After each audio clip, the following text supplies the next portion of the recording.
آپ سب سے پہلے اس کو ترجیح پر رکھیں اور آپ اس کو سر انجام دیں۔ اور پھر یہ کہ رسول اللہ صلی اللہ علیہ وسلم کا بر وقت اور فوری فیصلہ، یہ تیسرا نقطہ اور تیسری بات ہمیں سامنے آتی ہے کہ اگر مثال کے طور پر کوئی ہجرت کا معاملہ ہے یا غزوات ہیں یا معاہدات ہیں، یہ تین باتیں ہیں، یعنی معاہدات ہو گئے، غزوات ہو گئے اور ہجرت ہو گئی۔ آپ دیکھیے کہ کس طرح رسول اللہ صلی اللہ علیہ وسلم نے اس کے لیے بر وقت آپ نے فیصلہ فرمایا اور فوری فیصلہ فرمایا۔ انگلش میں کہتے ہیں کہ جسٹس ڈیلیڈ جسٹس ڈینائڈ، کہ اگر کوئی فیصلہ یا کوئی عدل، کوئی انصاف کا معاملہ اگر اس کو آپ مؤخر کرتے ہیں تو گویا کہ آپ اس کا انکار کرتے ہیں۔ تو لہٰذا رسول اللہ صلی اللہ علیہ وسلم کی سیرت سے ہمیں یہ بھی معلوم ہوتا ہے کہ بر وقت اور فوری فیصلہ، اور پھر اعتدال اور توازن، یہ بھی سیرت سے ہمیں معلوم ہوتا ہے، یعنی عبادات ہیں تو ان میں بھی ایک اعتدال اور ایک توازن ہمیں نظر آتا ہے، اور اسی طرح معاشرتی تعلقات ہیں ان میں بھی توازن ہے، دعوت اور تعلیم کا معاملہ ہے تو اس میں بھی بیلنس ہے، سیر و تفریح ہے، یعنی اس وقت سیر و تفریح یہی ہوتی تھی کہ رسول اللہ صلی اللہ علیہ وسلم صحابہ کے ساتھ نکل جایا کرتے تھے، یعنی واک کرتے تھے۔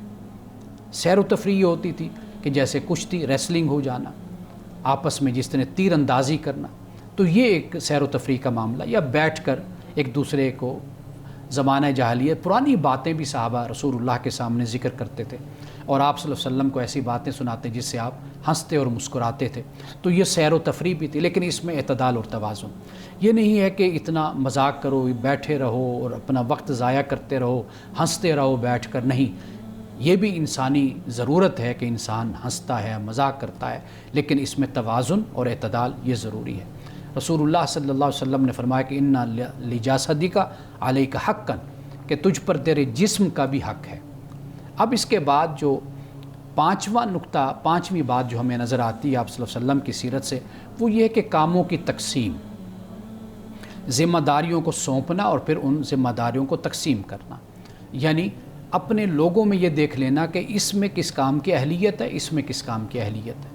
جو جس کی اہلیت رکھتا ہے اور جس کی مہارت رکھتا ہے اس کو وہی کام سپرد کر دینا کہ وہ اس کو سر انجام دے۔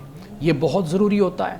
آپ کسی ادارے میں ہیں، کسی نظم میں آپ اگر رہتے ہیں تو آپ ہمیشہ اس چیز کو ہنٹ کیجئے، آپ تلاش کیجئے کہ آپ کے دوستوں میں، احباب میں، آپ کے ساتھ رہنے والوں میں، آپ کے جو وابستہ لوگ ہیں ان میں کیا خوبی ہے، ان میں کیا صلاحیت ہے، ان کو اس کے مطابق کام آپ سپرد کریں، تو اس سے آپ کا نظم مضبوط ہوتا ہے، آپ کا ادارہ بہترین طریقے سے کام کرتا ہے۔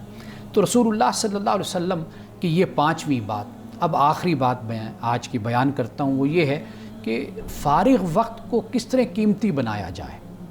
یہ سب سے بڑا مسئلہ ہوتا ہے ہمارے لیے، اس لیے کہ جب ہم فارغ ہوتے ہیں تو ہم اپنے وقت کو، اس فراغت کے وقت کو ضائع کرتے ہیں، ویسٹ کرتے ہیں، اور کسی طرح کی بھی کوئی اس وقت ایسی مصروفیت تلاش نہیں کرتے کہ جو کنسٹرکٹیو ہو، جو پازیٹیو ہو، جس سے کوئی نتیجہ نکل سکے۔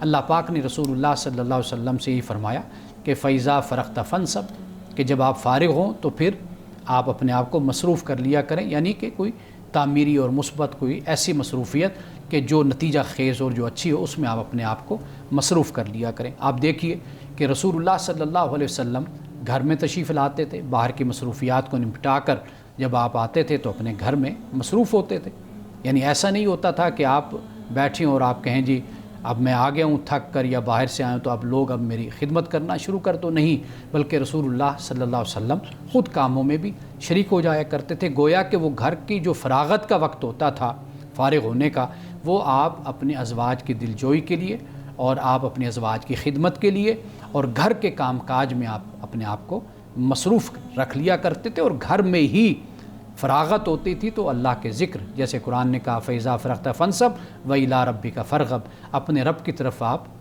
رغبت کیجیے، اپنے رب کی طرف متوجہ ہو جائیے۔ تو رسول اللہ صلی اللہ علیہ وسلم کی سیرت سے یہ جو 6 باتیں میں نے بیان کی ہیں، یہ وہ 6 باتیں ہیں کہ جو کامیاب لوگوں کی صفات ہیں، ان کی اوصاف ہیں، ان کی خوبیاں ہیں۔ تو رسول اللہ نے 23 سال کے عرصہ میں جو ایک انقلاب برپا کر دیا مکہ اور مدینہ میں، اور خاص طور پر عرب میں، وہ معلوم یہی ہوتا ہے کہ رسول اللہ صلی اللہ علیہ وسلم کی سیرت، آپ کا اخلاق اور کردار اور آپ کی زندگی میں جو ایک ویل پلاننگ تھی، ایک نظم تھا، یہ بتاتا ہے کہ اسی سے ہی اللہ سبحانہ و تعالیٰ پھر کامیابی اور کامرانی عطا بھی فرماتا ہے۔ گردش روزگار کے معاملات میں اور اسی طریقے سے اس مصروف زندگی کے اندر کہ جہاں ہر کوئی اپنے معاملات کے اندر لگا ہوا ہے، وقت کا تعین، اس کی تنظیم سازی، یہ بہت امپورٹنٹ موضوع آپ نے رکھا آج کا۔ آپ کی آخری بات سے ہی میں ایک سوال آپ کے سامنے رکھوں گا۔ آپ نے فرمایا کہ جو فراغت ہے اس میں اپنے معاملات کو درست رکھیں اور اس کو کام میں لائیں۔ یہ جو فراغت ہے یہ بھی تو خدا کی ایک نعمت ہے کہ انسان کو وقت ملا ہے تھوڑا سا فری رہنے کے لیے، اپنے آپ کو وقت دینے کے لیے۔ ہم اس کو فراغت کہتے ہیں، ہم اس کو خدا کی نعمت نہیں سمجھتے، اور فراغت سے ہمارا وہ سب کانشیسنس میں ہمارا کچھ جو ایک خیال ہوتا ہے نا، وہ یہی ہوتا ہے کہ اب یہ ویلا ہے، جس کو ہم پنجابی میں کہتے ہیں، اس کو کوئی کام نہیں ہے، یہ کوئی پروڈکٹیو چیز نہیں ہے، اب یہ فارغ ہے تو اس لیے یہ ان پروڈکٹیو انسان بن گیا ہے۔ تو یہ خدا کی بڑی نعمت نہیں ہے فارغ رہنا؟ رسول اللہ صلی اللہ علیہ وسلم نے صحت کو اور فراغت کو، ان دونوں چیزوں کو بڑی نعمت آپ نے قرار دیا ہے، یعنی صحت بیماری سے پہلے اور فراغت مصروفیت سے پہلے۔ یہ اس لیے نعمت قرار دیا ہے کہ یہ وہ وقت ہوتا ہے کہ جب آپ کوئی بہتر پلان بنا سکتے ہیں، منصوبہ سازی کر سکتے ہیں، سوچ سکتے ہیں، اپنی زندگی کو آپ بہتر طریقے سے آگے لے کر جا سکتے ہیں۔ یعنی مثال کے طور پر ہم بچوں سے کہتے ہیں نا کہ ابھی آپ پر وہ ذمہ داریاں نہیں ہیں کہ جس کی وجہ سے آپ اپنی خواہش اور جو بننا چاہتے ہیں، جو کرنا چاہتے ہیں، وہ آپ نہ کر سکیں، ابھی آپ کے پاس فراغت ہے۔ یعنی فراغت سے مراد بالکل وہ آئیڈلنس جس کو کہتے ہیں وہ مراد نہیں ہوتی۔ یعنی آپ یوں کہہ لیجئے کہ یہ وہ وقفہ ہے، یہ وہ وقت ہے کہ جس میں آپ سوچ سکتے ہیں، اس میں آپ پلاننگ کر سکتے ہیں، منصوبہ سازی کر سکتے ہیں۔ یہ وہ بہت بڑی نعمت ہوتی ہے۔ ورنہ آپ دیکھیے کہ جب انسان مصروف ہوتا ہے نا، پھر انسان اپنے بس میں نہیں ہوتا، دوسروں کے بس میں ہوتا ہے، دوسروں کے کنٹرول میں ہوتا ہے۔ یعنی جیسے شادی ہو گئی، بچے ہو گئے، تو پھر معاملہ کیا ہوا؟ اب یہ معاملہ ہو گیا کہ اب دوسروں کی ذمہ داریاں پڑ گئی اور وہ ذمہ داری آ گئی۔ یا جیسے آپ سمجھ لیجئے کہ جیسے کئی لوگ ہم نے دیکھے ہیں خاندان کے بچپن میں، لڑکپن میں ہی بچے پر ذمہ داری آ گئی کہ والد فوت ہو گئے یا والدہ دنیا سے چلی گئی۔ ہمارے ایسے بہت سے جاننے والے ہیں، تو وہ بیچارے شروع سے ہی، اب وہ جو ایک ان کے پاس وقت تھا فراغت کا، سوچنے کا، ایک ان کا بچپنا تھا، وہ ختم ہو گیا۔ تو یہی معاملہ صحت کے ساتھ بھی ہوتا ہے۔ جب آپ صحت مند ہیں تو آپ یہ اس کو غنیمت سمجھے۔ رسول اللہ نے فرمایا کہ غنیمت سمجھو صحت کو بیماری سے پہلے۔ تو لہٰذا تو یہ جو وقت آپ کے پاس ہے، خدا کا شکر ادا کرنا چاہیے کہ اس وقت میں ہم بہت کچھ کر سکتے ہیں اپنے لیے، اپنے معاشرے کے لیے، اپنے خاندان کے لیے۔ یہ جو وقت کا ضیاع کا تصور ہمارے یہاں موجود ہے خاص طور پہ، اس کو ہم کیسے آئیڈینٹیفائی کریں کہ جو وقت کا ضیاع ہے وہ کیا ہوتا ہے؟ مثال کے طور پہ ہمارے ہاں اپنے آپ کو وقت دینا، اپنے ساتھ وقت گزارنا، یہ بھی وقت کا ضیاع تصور کیا جاتا ہے۔ کہتے ہیں فری بیٹھا ہوا ہے، کیا سوچ جا رہا ہے، ذہن میں غلط خیالات آ جائیں گے، ذہن اور طرف چلا جائے گا۔ پھر سیاحت کو ہم نے وقت کا ضیاع سمجھ لیا، پھر اسی طریقے سے کوئی گیم کھیلنے کو ہم نے وقت کا ضیاع سمجھ لیا۔ جیسے وہ کہتے ہیں کہاں گئے ہوئے تھے، تو کہتے ہیں میں کھیلنے گیا تھا، کہتے ہیں ضرور وقت ضائع کرنا تو کوئی اور کام کر لیتے۔ تو یہ جو وقت کے ضیاع کی خاص ڈیفینیشن ہم نے بنا لی ہے، پھر ہم نے میوزک کو کہہ دیا کہ نہیں یہ تو آپ برا کام کر رہے ہیں، اس سے اچھا تو کہیں اور وقت لگا لیتے۔ فلم دیکھنا ہمارے نوجوان دیکھتے ہیں، ڈرامہ دیکھتے ہیں، تو اس کو بھی ہم نے کہہ دیا کہ وقت کا ضیاع ہے۔ تو یہ وقت کے ضیاع کو کیسے سمجھا جائے؟ ہمارے ہاں جو معیار بن گیا نا کسی چیز کو ضائع کرنے کا، وہ ہم نے اپنا خود اس کو تشکیل دیا ہے۔ اس میں ہمارے سماجی رویے بھی ہیں، ہمارا تعلیمی نظام بھی ہے کہ جس میں ہم ایک چیز کو خود ہی وضع کرتے ہیں، خود ہی بناتے ہیں۔ ہم نے یہ سمجھ لیا ہے کہ جو سیر و تفریح ہے، جو ایکٹیویٹیز ہیں، سرگرمیاں ہیں، شاید یہ وقت کا ضیاع ہے۔ جبکہ اگر دیکھا جائے تو جس سے بھی انسان کی شخصیت پروان چڑھتی ہے، اس کی تعمیر ہوتی ہے، وہ وقت کا ضیاع نہیں ہوتا۔ یعنی مثال کے طور پر کھیلنا ہے، فٹ بال کھیلتا ہے، کوئی کرکٹ کھیلتا ہے، کوئی ہاکی کھیلتا ہے، آپ دیکھیے اس کو جسمانی صحت اس کو ملتی ہے۔ جم جاتا ہے، وہاں پر وہ اپنا جم جوائن کرتا ہے، ورزش کرتا ہے، ایکسرسائز کرتا ہے، تو یہ اس کے وقت کا ضیاع نہیں ہے۔ اسی طرح آپ نے کہا کہ کوئی بیٹھ کر موسیقی سنتا ہے، تو موسیقی سننا یہ کوئی وقت کا ضیاع نہیں ہے۔ وہ یہ ہے کہ انسان اس وقت ٹرینکویلٹی جس کو ہم کہتے ہیں کہ وہ ایک سکون چاہتا ہے، وہ کمفرٹ زون میں چلا جاتا ہے، یعنی وہ ایک خاص حالت میں ہوتا ہے، تو وہ وقت کا ضیاع نہیں ہے۔ اگر ہم یہ سمجھے آپ کی بات سے کہ اپنے لیے جو وقت نکال رہا ہے لیکن اس میں کوئی پروڈکٹیو کام ہونا چاہیے اس سوچ میں بھی. جیسے آپ نے جو اشارہ دیا کہ بھی وقت سوچ رہا ہے اور برے خیالات نہ آئیں, تو یہ چیز بھی آپ گائیڈ کریں کہ برے خیالات سے انسان اپنے آپ کو کیسے روکے, کیونکہ وہ سوچ رہا ہے نا, اپنے تھنک اوور کر رہا ہے, برین اسٹارمنگ کر رہا ہے, کوئی پلانز بنا رہا ہے, تو وہ کیونکہ فراغت جو سی ہے اس میں بھی کہتے ہیں کہ شیطان حملہ آور ہو سکتا ہے, تو اپنے آپ کو پازیٹیو کیسے رکھے اپنی فراغت میں بھی؟ دیکھیے فراغت یہ جو ہے نا, فارغ ہونا اور اس میں شیطان کا حملہ ہونا, وہ اس سے مراد یہ ہوتا ہے کہ منفی اثرات, یعنی انسان اپنے آپ کو اس حالت میں رکھتا ہے کہ وہ اس وقت اس کی اہمیت کو اور اس کے استعمال کو نہیں سمجھ رہا. یعنی مثال کے طور پر ایک بچہ ہے کہ جس کا کل اگر پیپر ہے, اب وہ بیٹھا ہوا اپنے وقت کو اس طریقے سے ضائع کر رہا ہے. اب اس کا وقت ضائع ہونا, موسیقی بھی وقت کا ضیاع بن رہی ہے, اس کا کھیلنا بھی وقت کا ضیاع بن رہا ہے, اور اس کا بیٹھ کر سوچنا بھی وقت کا ضیاع بن رہا ہے. تو کچھ چیزیں ایسی ہیں کہ جن کو حالات اور ماحول کے مطابق پھر کہا جاتا ہے کہ یہ وقت کا ضیاع ہے یا یہ وقت کا ضیاع نہیں ہے. یعنی مثال کے طور پر اگر کل کسی نے سفر کرنا ہے اور اس نے اپنے سفر کو شروع کرنا ہے, لیکن اس سے پہلے اس نے ابھی تک اپنی بکنگ نہیں کروائی اور اس نے ٹکٹ نہیں لی, اب معاملہ اصل یہی ہو جاتا ہے نا کہ پھر اب وہ اس نے کسی منزل تک پہنچنا ہے, وہاں پر کوئی کام سر انجام دینا ہے, اب وہ بیٹھا ہوا ہے, بے شک وہ کسی کام میں ہوگا, آپ کہیں گے کیوں وقت ضائع کر رہے ہو, حالانکہ وہ مصروف ہے, آپ اس کو دیکھ رہی ہیں کہ وہ مصروف ہے, لیکن اس کے باوجود آپ اس کو کہہ رہے ہیں کیوں وقت ضائع کر رہے ہو. بالکل صحیح. تو گویا کہ وجہ کیا, وجہ یہ ہے کہ جو آپ کی ترجیح اور پریورٹی ہے اس لحاظ سے اگر آپ دیکھتے ہیں تو اس کا یہ کام وقت کے ضیاع میں شمار ہوتا ہے. تو لہٰذا فارغ ہونا ایک علیحدہ چیز ہے, وقت کو ضائع کرنا یہ ایک علیحدہ چیز ہے. ان دونوں کو مختلف انداز سے ہمیں دیکھنا ہوگا. صحیح. آج کا نوجوان اور آج کا جو انسان ہے, ہم اوورآل اگر بات کریں تو اس کی زندگی میں جو تنظیم وقت ہے وہ ہمیں بہت کم نظر آتی ہے, اور وہ بے چین نظر آتا ہے. کہیں اس کی گھریلو لائف جو ہے نا وہ متاثر ہو رہی ہے, کہیں اس کی پروفیشنل لائف متاثر ہو رہی ہے. اگر وہ گھر میں ٹائم دے رہا ہے تو لوگ کہتے ہیں جی تم گھر میں ہی بیٹھے رہتے ہو, گھر میں ہی بچوں کے ساتھ وقت گزارتے رہتے ہو, تمہیں 2 چھٹیاں ملی تھیں یا تمہیں یہ وقت ملا تھا تو تم پروفیشنل لائف کی کچھ اور چیز سوچ لیتے. بزنس مین اپنے بزنس کے اندر اتنا جو ہے نا وہ بالکل ڈوب چکا ہے کہ رشتہ داروں کے پاس آنے جانے کا وقت اس کے پاس نہیں ہے. وہ کہتے ہیں یار کبھی چھٹی آئے گی تو پھر ملیں گے. 6 ماہ, سال 2 سال اس طرح ملتے ہی نہیں ہیں. بچے بھی نہیں ملتے. اسی طریقے سے بچے بھی انہی کے مرہون محنت ہوتے ہیں کہ اب والد صاحب کو کسی دن چھٹی ہوگی دکان سے, مارکیٹ سے, اس کے بعد ہم جائیں گے. اسی طریقے سے ہمارے ہاں سیاسی لوگوں کی بھی زندگی ہے. تو یہ جو ہر طرف ہمیں ایک بے چینی اور اپنے آپ کو لگاؤ تو یہ چیزیں نظر آتی ہیں, یہ پھر یا تو پروفیشنل لائف آپ کے بہت پیچھے رہ جاتی ہے یا پھر آپ کی فیملی جو ہے نا وہ آپ کی پریورٹی بن جاتی ہے. تو ان دونوں چیزوں کو کیسے مینیج کیا جا سکے کہ آپ ایک پروفیشنل لائف بھی ساتھ لے کے چلیں, اپنی سیاسی لائف بھی ساتھ لے کے چلیں, اپنی فیملی لائف بھی ساتھ لے کے چلیں, اور فراغت کے لیے بھی وقت نکالیں جو کہ نکالنا بہت مشکل ہو جاتا ہے. دیکھیے آپ اپنی زندگی کو مختلف خانوں میں رکھیں. ہمیشہ میں یہ بات کہتا ہوں کہ ہم ایک خانہ بنا لیتے ہیں اور اسی میں ہی رنگ بھرنا شروع کر دیتے ہیں. جیسے آپ نے حوالہ دیا, مثال کے طور پر ایک کاروباری شخص ہے, وہ صبح سے لے کر رات تک بزنس کا ہی سوچتا رہے گا اور اس میں مصروف رہے گا. اب اس کی زندگی کے جو مختلف پہلو ہیں وہ ان کو اگنور کرنا شروع کر دیتا ہے. اس کا پھر بہت بڑا نقصان ہوتا ہے. بالکل. تو لہٰذا انسان کو شروع سے ہی اس بات کو مد نظر رکھنا چاہیے کہ جیسے میں نے ابھی ایک حدیث آپ کو بتائی تھی کہ رسول اللہ صلی اللہ علیہ وسلم نے فرمایا کہ ان لجاسدک علیک حقا, کہ تجھ پر تیرے جسم کا بھی حق ہے. اب آپ جب یہ فرما رہے ہیں تو اس سے مراد کیا ہے کہ جیسے ایک صحابی نے کہا شادی نہیں کروں گا, ایک نے کہا جی میں ساری زندگی روزے رکھوں گا, ایک نے کہا جی میں ساری زندگی رات کو جاگوں گا, عبادت کروں گا. تو رسول اللہ صلی اللہ علیہ وسلم نے کیا ان کو فرمایا تھا؟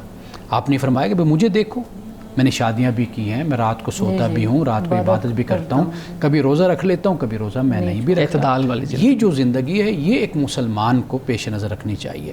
دیکھیے میں سوچتا ہوں آج اس جدید دنیا میں کہ ہم تو لاوارث لوگ ہیں, یعنی ہمیں تو لاوارث چھوڑ دیا گیا, ڈپرائیوڈ چلڈرن جیسے کہا جاتا ہے نا, ہمارا تو وہ حال ہے. ورنہ دنیا میں یہ ہوتا ہے کہ اپنے سٹیزن جو ان سے ہوتے ہیں نا ان کی تربیت کی جاتی ہے, ان کو ایجوکیٹ کیا جاتا ہے, ریاست اپنا ضروری سمجھتی ہے, یہ ذمہ داری خیال کرتی ہے. تو ہمارا معاملہ یہ ہے کہ ہم بیمار ہو جائیں تو کدھر جائیں, ہم پڑھنا چاہتے ہیں تو کدھر جائیں, ہر جگہ پر خود ہی ہاتھ پاؤں مارنا, خود ہی سوچنا، خود ہی راستے نکالنا، خود ہی ترقی کرنا، خود ہی سارا کچھ کرنا، یہ ہم کرتے ہیں۔ لیکن بہرحال پھر بھی اگر اسلام پر ہمارا ایمان ہے، ہم مانتے ہیں رسول اللہ صلی اللہ علیہ وسلم کی حیات مبارکہ سے، اور ہم روشنی لیتے ہیں، تو وہاں سے کم از کم ایک مسلمان روشنی لے سکتا ہے۔ بالکل، اگرچہ جدید ریاست میں اجتماعی طور پر پورا نظام اس طرح کا ہوتا ہے کہ مجھے اکیلا نہیں چھوڑا جاتا، مجھے بچپن سے لے کر ساتھ لے کر مجھے چلا جاتا ہے، اور میری قدم قدم پر رہنمائی بھی کی جاتی ہے، میری مدد بھی کی جاتی ہے، اور میری ذہنی طور پر تربیت بھی کی جاتی ہے، میرے نفسیاتی مسائل کو بھی حل کیا جاتا ہے۔ تو یہ تو ہے جدید دنیا، لیکن ہم بہرحال جس دنیا میں بھی رہ رہے ہیں، تو جو ہمیں میسر وسائل ہیں یا ذرائع ہیں، ہم ان سے تو استفادہ کر سکتے ہیں، چاہے اپنی مدد آپ کے تحت ہی۔ تو میں یہ پوچھنا چاہتی ہوں کہ ریاست کو کون ٹرین کرے گا ان ساری باتوں کے لیے؟ یہ سارے پلانس کے یہ کام ریاست کی ذمہ داریاں ہیں، آخر وہ بھی تو چلانے والے انسان ہی ہیں، تو ان انسانوں کو ٹرین کون کرے گا کہ یہ آپ اس ڈیوٹی پہ ہیں تو یہ اب آپ کی ذمہ داریاں ہیں؟ یا پھر یوں کہیے کہ یورپی ممالک میں جہاں کی یہ ریاست بہت مثبت طریقے سے یہ کام کر رہی ہے، ان لوگوں کو اس حد تک کون لے کر آیا؟ ان کے پلانس کیسے کامیاب ہونے شروع ہوئے، اور ان کو ان ذمہ داریوں کا احساس کیسے دلوایا گیا؟ دیکھیے، اگر آپ تاریخ کو پڑھیں تو اس میں سوشل ریفارمز اس کی بڑی اہمیت ہوتی ہے۔ سوشل ریفارمز کی میں مثال اس طرح دیا کرتا ہوں، ایک وہ شخص ہوتا ہے کہ جسے راتوں رات دولت مل گئی، پیسہ مل گیا، اس کا جو ایٹیچیوڈ اور رویہ ہوتا ہے وہ اس سے بالکل مختلف ہوتا ہے کہ جو نسل در نسل ایک امارت کی زندگی، ایک دولت میں وقت گزارتے ہیں، کاروبار کرتے ہیں، بزنس کرتے ہیں، ایک سٹیٹس کی زندگی گزارتے ہیں، وہ اس کا رویہ اور اس کے رویے میں زمین آسمان کا فرق ہوتا ہے۔ بالکل صحیح۔ سوشل ریفارمز قوموں کو اس طرح بناتے ہیں، ایک ہوتا ہے کہ آپ کے تیل کے کنویں نکل آتے ہیں، آپ یکدم امیر ہو جاتے ہیں، ایک یہ طریقہ ہوتا ہے۔ ایک یہ ہوتا ہے کہ آپ سوشل ریفارمز کرتے ہیں، معاشرہ گریجولی آگے بڑھتا ہے، ترقی کرتا ہے۔ قومیں جب اس طرح آگے بڑھتی ہیں تو پھر آپ دیکھتے ہیں کہ ان کے رویوں میں، ان کے طریقوں میں ایک ٹھہراؤ آپ کو نظر آتا ہے، قانون کی پابندی نظر آتی ہے، وہاں پر آپ کو ایک سلجھاؤ نظر آتا ہے۔ ایک تو سوشل ریفارمز بڑی اہم ہوتی ہیں۔ جہاں تک آپ نے یہ بات کی، دیکھیے ریاست کو چلانے والے لوگ ہوتے ہیں، اور جو ذمہ داریاں دی جاتی ہیں ان ذمہ داریوں کا ایک کرائیٹیریا ہوتا ہے، ایک معیار ہوتا ہے۔ ہمارے معاشرے سے یہ لوگ آگے بڑھتے ہیں اور ان کی تربیت ہوتی ہے، ان کی تعلیم ہوتی ہے، پھر ان کو یہ ذمہ داریاں دی جاتی ہیں۔ یہ کوئی آنن فانن، کوئی اچانک یہ سارا نظام تشکیل نہیں پاتا، نہ وجود میں آتا ہے۔ تو لہٰذا جب ہم ریاست کی بات کرتے ہیں تو ریاست کوئی ایسی چیز نہیں ہے، ریاست میں کام کرنے والے افراد ہوتے ہیں۔ وہ افراد جن عہدوں پر آتے ہیں وہ اپنے اس کے باقاعدہ پس منظر اور بیک گراؤنڈ رکھتے ہیں، جس سے وہ تربیت لے کر آتے ہیں۔ جب وہ آگے آتے ہیں تو پھر جب ایک شخص جو ان سا ہے ایک رسپانسبلٹی کو لیتا ہے تو پھر اس کی ذمہ داری یہ بن جاتی ہے کہ جو اس کی ذمہ داری ہے وہ اس کو بہتر طریقے سے ادا کرے۔ تو ریاست پھر اس طریقے سے اپنے معاملات کو حل بھی کرتی ہے، اپنے فرائض کو ادا بھی کرتی ہے۔ امان صاحب، آج کے دور میں اکثر یہ بات سننے میں آتی ہے، لوگ کہتے ہیں اب تو وقت میں برکت ہی نہیں رہی، اب وہ وقت کیسا رہا؟ کیا یہ جملہ ٹھیک ہے یا ہماری سوچ کو درست کرنے کی ضرورت ہے؟ وقت کو کبھی بھی برا نہیں کہنا چاہیے، منع کیا گیا ہے وقت کو، زمانے کو کہ آپ برا کہیے۔ اصل معاملہ یہ ہے کہ انسان اپنے آپ پر نظر ڈالے، اپنا احتساب کرے۔ وقت ویسا ہی ہے، اس میں برکت بھی ویسے ہی ہے، سب کچھ ویسے، سارے معاملات ویسے ہی چل رہے ہیں۔ ممکن ہے کہ چونکہ جیسے جیسے ہم اپنی زندگی کے روپ میں تبدیل ہوتے چلے جاتے ہیں، یعنی ہمارا کردار بدلتا چلا جاتا ہے، تو شاید اس بنیاد پر ہم یہ کہہ دیتے ہیں کہ بھئی وقت میں برکت نہیں۔ یعنی مثال کے طور پر ایک بچہ ہے یا کوئی نوجوان ہے، اس کا وقت نہیں کٹتا، یعنی وہ اس پر پریشان ہوتا ہے میں وقت کیسے گزاروں، اس کے وقت میں اتنی برکت ہو جاتی ہے۔ دوسری طرف ہم جیسے جو لوگ ہوتے ہیں، ماں باپ جیسے ہیں، استاد ہیں، ذمہ داریاں جو گلے انسان کی آ جاتی ہیں بھی ہر صورت میں ادا کرنی۔ ایک تو خوش دلی کے ساتھ ذمہ داری کچھ ہوتی ہے کہ واضح بات ہے کہ وہ ادا کرنی ہوتی ہے انسان۔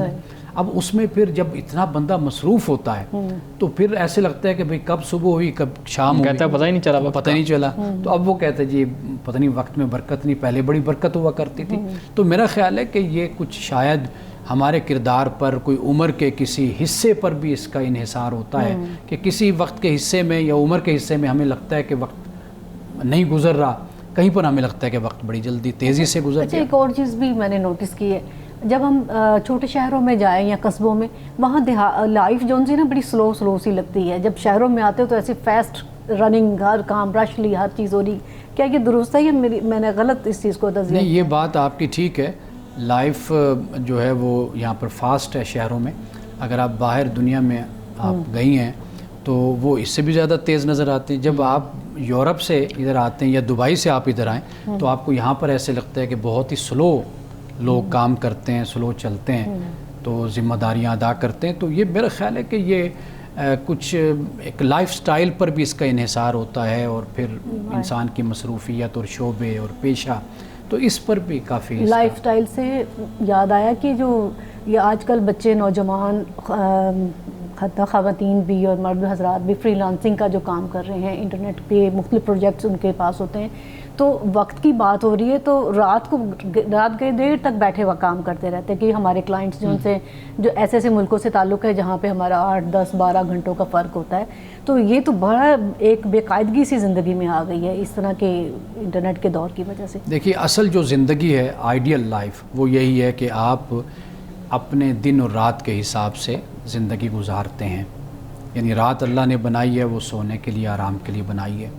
دن بنایا ہے قرآن پاک نے جس کو کہا کہ معاش کے لیے اللہ نے دن کو بنایا، بھاگ دوڑ کریں، جاگیں، کام کریں.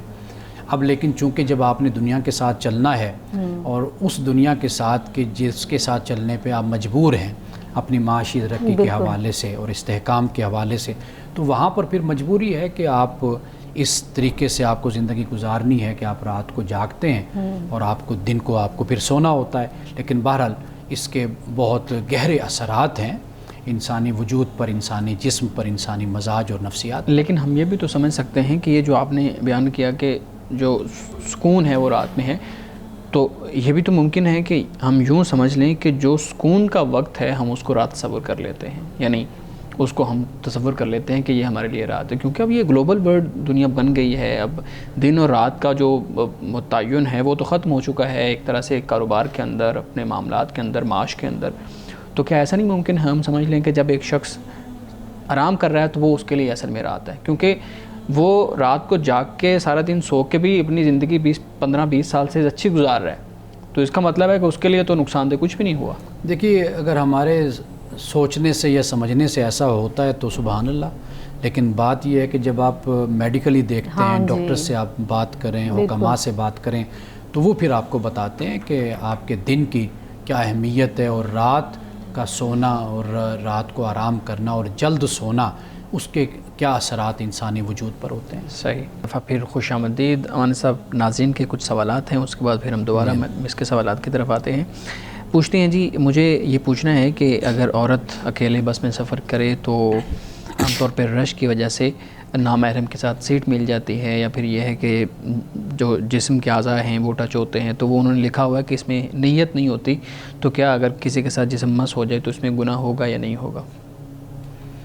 نیت اگر نہیں ہے کسی عمل کی، کسی بھی فعل کی، تو واضح بات ہے کہ اس پر کوئی بھی جزا اور سزا کا معاملہ نہیں ہے. یعنی انما الاعمال بالنیات، جیسے فرمایا کہ اعمال کا دار و مدار نیتوں پر ہوتا ہے. ایک بات تو یہ ہے. دوسری بات یہ ہے کہ ہمارے ہاں بسوں میں جو پبلک ٹرانسپورٹ ہے اس میں عورتوں کے لیے علیحدہ پورشن ان کا ہوتا ہے، جی جہاں پر خواتین دیکھا گیا سفر کرتی ہیں.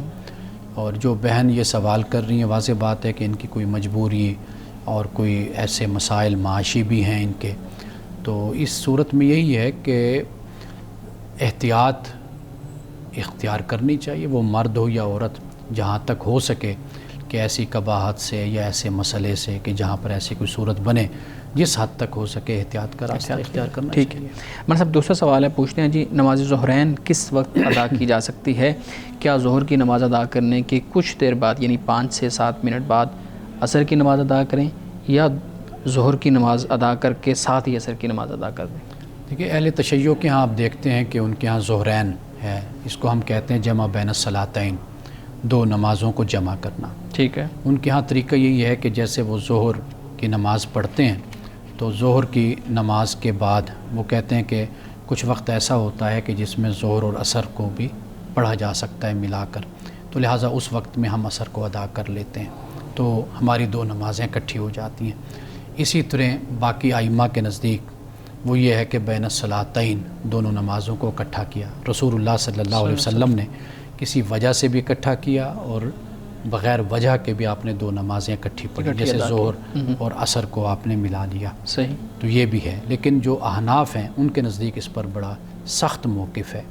ان کا کہنا یہی ہے کہ جو جس وقت ہے نماز کا ٹائم اسی وقت میں ادا اسی میں ہی ادا کرنی چاہیے. ہاں یہ ہو سکتا ہے کہ آپ ظہر کو ذرا تاخیر سے پڑھ لیں اور جیسے عصر کا ٹائم شروع ہو تو پھر عصر کو اپنے وقت میں پڑھ لیں. ٹھیک ہے, تاکہ درمیان میں بہت زیادہ جو ہے نا وہ کہیں سفر کرنا ہے یا کوئی یعنی معاملہ مثال کے طور پر اگر 1 بجے ظہر کا ٹائم شروع ہو جاتا ہے اور اس کا ٹائم جا رہا ہے کوئی 4:30 تک, 4:45 تک جا رہا ہے, تو آپ 4:45 بجے تک کو تھوڑی سے پہلے ادا کر لیں اور اس کے بعد اور جیسے عصر کا ٹائم شروع ہو جاتا ہے 10-15 منٹ بعد تو آپ عصر کا فوراً ہی نماز ادا کر لیں. یہ احناف کے نزدیک ہے. ٹھیک ہے. باقی جو ہیں ان کے نزدیک یہ ہے کہ آپ دونوں نمازوں کو اکٹھا کر سکتے ہیں. صحیح. مولانا صاحب اگلا سوال ہے, پوچھتے ہیں جی یہ جو عقیقہ ہوتا ہے یہ شادی کی طرح ہمارے ہاں سیلیبریٹ کیا جاتا ہے, تو کیا اس پہ شادی بیاہ کی طرح پیسے دینا ضروری ہے جیسے عام طور پہ لوگ یہ دے رہے ہوتے ہیں؟ پوچھتے ہیں کیا یہ مذہبی طور پر ضروری ہے یا یہ کوئی معاشرتی, اخلاقی یا سماجی رویہ ہے؟ شادی پر بھی پیسے دینا کوئی لازمی اور ضروری نہیں ہے. یہ ایک ہماری روایت ہے, ایک رسم ہے, ہم اس پر عمل کرتے ہیں. ٹھیک. یہ ایک اس پہلو سے بھی ہوتا ہے کہ جس کی شادی ہے, بچے کی ہے, والدین کو سپورٹ ہو جاتی ہے, بچے کو تحفہ ایک مدد ہو جاتی. یہ بھی ایک رسم ہے ہمارے یہاں, لیکن اس کو اپنے اوپر اس طریقے سے مسلط نہیں کرنا چاہیے کہ جس سے شادی والے کے لیے بھی مسئلہ بن جائے اور جو وہاں پر شرکت کرے اس کے لیے بھی ایک مسئلہ بن جائے. صحیح. مولانا صاحب شادی کیسے لگتی ہے جب گفٹ نہ دیا جائے, تحفہ نہ. اچھا, عقیقے پہ بات ہو رہی ہے تو میں یہ بھی پوچھ لوں کہ یہ جو عقیقہ ہے یہ آپ وضاحت کر دیں, یہ ضروری ہے؟ لوگ سمجھتے ہیں کہ بہت ضروری ہے, اور پھر یہ بھی لوگ سمجھتے ہیں کہ جو بیٹا ہے یعنی جو میل ہے, بوائے ہے, اس کے لیے 2 جانور آپ نے کرنے ہی کرنے ہیں, 2 بکرے کرنے ہیں. عام طور پہ لوگ ایک اس لیے نہیں کرتے, کہتے ہیں جی سنت یہ ہے کہ رسول اللہ نے حکم دیا, آپ نے فرمایا کہ 2 کرنے چاہیے تو اس لیے ہم 2 کر رہے ہیں. تو آپ ایک تو اس کی حیثیت بیان کر دیجیے گا اور دوسرا یہ 2 جانوروں والی بھی بات وضاحت کر دیں. دیکھیے یہ عرب کی ایک رسم تھی, ایک طریقہ تھا. رسول اللہ صلی اللہ علیہ وسلم نے بھی اس کو ادا فرمایا, اس لیے ہم اس کو سنت کہتے ہیں. ٹھیک ہے. اور یہ جو 2 بکرے یا ایک بکرا بچی کی طرف سے, اس کا کوئی تصور نہیں ہے, کوئی لازم اور ضروری نہیں ہے. آپ دونوں کا برابر کر دیں, بیٹی کا زیادہ کر دیں, بیٹے کا کم کر دیں.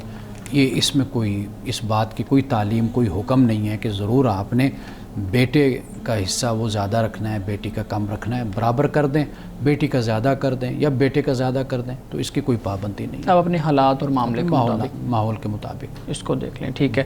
اور یہ بھی آپ نے وضاحت کر دی کہ یہ کچھ ضروری نہیں ہے, یہ سنت ہے. انسان کے پاس استطاعت ہے تو ایک خوشی ہے, ایک بچے کی طرف سے صدقہ ہے. بالکل صحیح. ٹھیک. جی مس آپ کے سوال. جی نبوت ملنے سے پہلے اور نبوت ملنے کے بعد آپ صلی اللہ علیہ وسلم کے معمولات میں وقت کی خاص طور پہ تقسیم کے لحاظ سے کوئی خاص تبدیلی آئی تھی یا اسی طریقے سے ہی مطلب وہ خاص فرق نہیں پڑا؟ دیکھیے فرق تو واضح بات ہے کہ پڑا, اس لیے کہ آپ صلی اللہ علیہ وسلم نبوت کے اعلان سے پہلے یا نبوت کے منصب پر فائز ہونے سے پہلے آپ کی جو زندگی تھی, ایک تو وہاں کی جو اجتماعی زندگی تھی اس میں آپ کی شراکت بھی تھی. ہمیں یہ بھی ثبوت ملتا ہے کہ آپ نے تجارت بھی کی, آپ نے کاروبار بھی کیا, یہ بھی اس کا بھی ہمیں ثبوت ملتا ہے. لیکن جب ہم یہ دیکھتے ہیں کہ آپ کی جو نبوت کے بعد کی زندگی ہے وہ تو کلیتاً پھر نبوت کے ساتھ خاص ہو گئی. یعنی اس فرض جو آپ کے اللہ تعالیٰ نے آپ جو فرائض بیان فرمائے اور جو ایک نبی کے جو فرائض ہوتے ہیں تو آپ نے ان کو پھر ادا کیا. اللہ تعالیٰ کا پیغام, اللہ کا حکم, اللہ کی وحی آپ نے لوگوں تک پہنچائی. پھر یہ جو معاملہ تھا کہ کلی طور پر کاروبار, تجارت اور وہاں کی جو ایکٹیویٹیز اور سرگرمیاں تھیں ان پر پھر آپ کا جو مقام نبوت ہے یا فریضہ نبوت ہے پھر وہ غالب آ گیا, اس کو پریفرنس اور اس کو ترجیح حاصل ہو گئی. یہ سب سے بڑا بنیادی فرق ہمیں نظر آتا ہے. مولانا صاحب حدیث مبارکہ بیان کیجیے گا.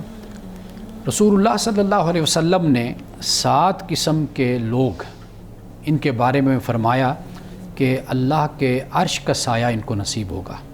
ان میں سے ایک شخص آپ نے بیان فرمایا کہ وہ ہوگا کہ جو اللہ کی تنہائی میں یعنی تنہائی میں اللہ کو یاد کرے اور اس کی آنکھوں سے آنسو رواں ہو جائیں، یعنی تنہائی میں ہو، اللہ کو یاد کرے تنہائی میں اپنی خلوت میں، اور پھر اس کی آنکھوں سے آنسو بہنا شروع ہو جائیں، تو رسول اللہ نے فرمایا کہ اس شخص کو بھی کل قیامت کے دن اللہ تعالیٰ اپنے عرش کا سایہ عطا فرمائے گا۔ ناظرین کرام، اس دعا کے ساتھ اپنے پروگرام کا اختتام کریں گے۔ اللہ رب العزت حسن کلام اور تاثیر کلام عطا فرمائے، ہماری زبان کے گروں کو کھول دے اور سننے والوں تک خیر کا پیغام پہنچے۔ اجازت دیجیے، خدا حافظ۔